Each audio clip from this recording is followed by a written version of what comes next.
So today I'm going to show you about working on a story map. And you wonder, why is it that you need a story map?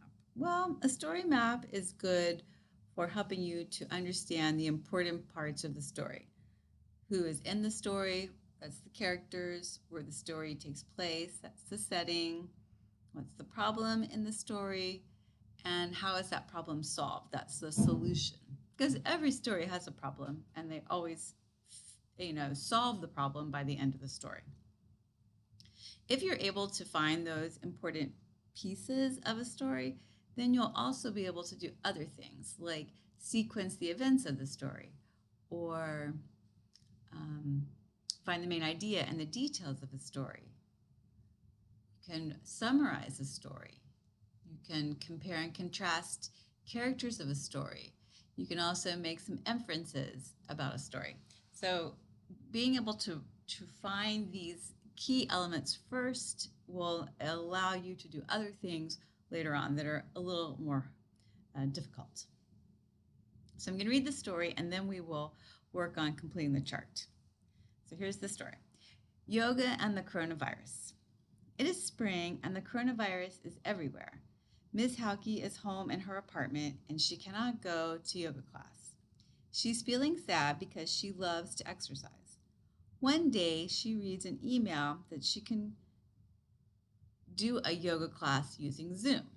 She is very happy and she signs up for the class.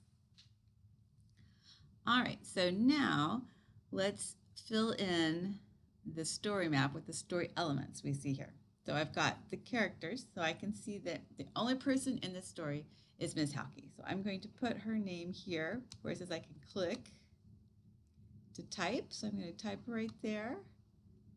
And I'm going to put in her name, which is Ms. Halke. Okay. And then the next thing I want is where the story takes place. Well, it's in Miss Halke's apartment and it's spring. So I can put spring, right? And I can also put Ms. Halke's apartment. A problem. So our problem is Ms. Halke can't go to yoga class. Halke cannot go to yoga class. And how is that solved? Well, she finds out that she can do a yoga class using Zoom. Can do a yoga class using Zoom.